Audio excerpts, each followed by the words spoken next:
কোনোদিনও খাওয়ালো না, খালি দোকান থেকে 250 পোল্ট্রি মুরগি নিয়ে এসে ওই কড়াই একটু পানি ফানি বাল চাল দিয়ে ছাক চুপ করে বলে দাও যে যা দিগা, সেই তো জামাই। কি সম্মান দাও সেটা আমিও জানি না। শুইরের বাচ্চা, এত কইও তোকে নাম পালাম না রে আমি।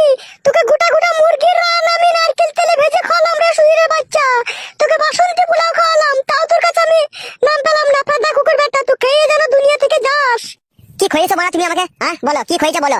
এতদিন তো তোমার মেয়ের সাথে আমার বিয়ে হয়েছে, ওই তো ভাড়া এলে পাড়া 250 মুরগির মাংস নিয়ে আসো ফাদা, আনাইলে একটা চামড়া নিয়ে আসো, যে চামড়া দিয়ে বালে চালে ঘাট করে খাও আমাকে। ভালো মন্দ খয়েছো? কোনদিন আপেল খয়েছো না আঙ্গুর খয়েছো না ফল মাখা খয়েছো বলো? কিছু তো খাওনি বাড়া, আবার বড় বড় লেকচার মারাও ফাদা।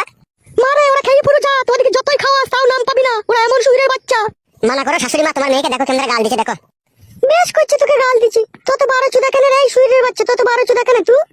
এখন তো আমি 12 চুদা হবই। তোমার মেয়ে যখন ধরা পড়েছিল তখন যদি তোমার মেয়েকে ভালোবেসে যদি আদর করে বলতাম যে আরো 2 বার 3 বার ধরা পড়, তাহলে আমি তোমাদের কাছে খুব ভালো হতাম। এখন তোমার মেয়ে ধরা পড়েছে তাই বলতে এসেছি বলে এখন আমি তোমাদের কাছে খারাপ হয়ে গেছি। এই শুইরের বাচ্চা, আমার মেয়ে ধরা পড়েছিল না তো ধরা পড়িয়ে দিলি বে দাদা কুকুর বেটা। তুই তো 10 থেকে খিটকাল করলি বে। বাল করলাম খিটকাল করলাম? আমি খিটকাল করলাম নাকি? তোমার মেয়ে ধরা পড়লে পালিয়ে এলো তোমার বাড়ি, এখন বলছে আমি আর যাবো না। আমার দোষ নাকি সেটা? আরে দাদা কুকুর বেটা, আর কত মিথ্যা কথা বলবি? আমি পালিয়ে এলাম না, তোর কে দিয়ে দিলি বে? তুই বলে ঢেমন খান কি তুই বাড়ি থেকে পালা, তোকে নেবো না। তুই যার সাথে ধরা পড়লি তার সাথে থাকগা। দাদা কুকুর বেটা আমি ওর সাথে ধরা পড়েছিলাম, ও আমার ভাই সম্পর্ক হইতো, তাই আমি ওর সাথে একটু কথা বলছিলাম, আর তুই তো লোক দেখে খিটকাল করলি বে। এত মিথ্যা কথা বলিস না লো, খান কি নরকেও জায়গা পাবি না। আমি তোকে শেক দিতে চেয়েছিলাম যাতে এই ভুল আর না করিস। ও দাদা কুকুর বেটা, তোমার মেয়েকে শেক দিবি? আমার মেয়ে কোনো অন্যায় করেনি, কোনো ভুল করেনি, তুই শেক দিবি লাই? তুমি যা বলতে চাইছো তাহলে বউকে শাসন করার অধিকারটুকু তো নাই আমি স্বামী হয়ে আমার কাছে? তুই বাল্লা স্বামী রে, বালমুখ ছুড়া। দেখো শাশুড়ি মা, মানা করো। আমি মানা করতে পারছি না, ঠিক আছে? তুই আমার বাড়ি থেকে চলে যা, ঠিক আছে? আমার মেয়ে তোকে নিতে হবে না, তুই বাড়ি থেকে পালা। ও বুঝতে পেরেছি কেন পালাইতে বলছো। কি বুঝতে পারলি দাদা কুকুর বেটা? বুড়ো হাবড়া 4টে ছেলের বাপ ধরে এনে তোমার মেয়ের সাথে বিয়ে দিয়ে দেবা।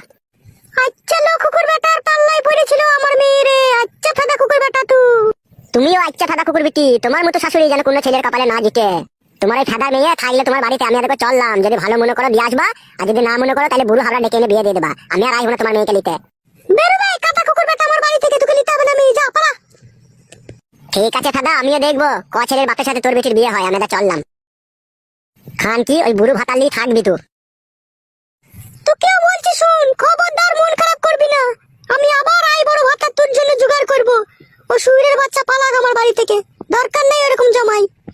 চ ঘরে চ, একদম মন খারাপ করবি না, চ।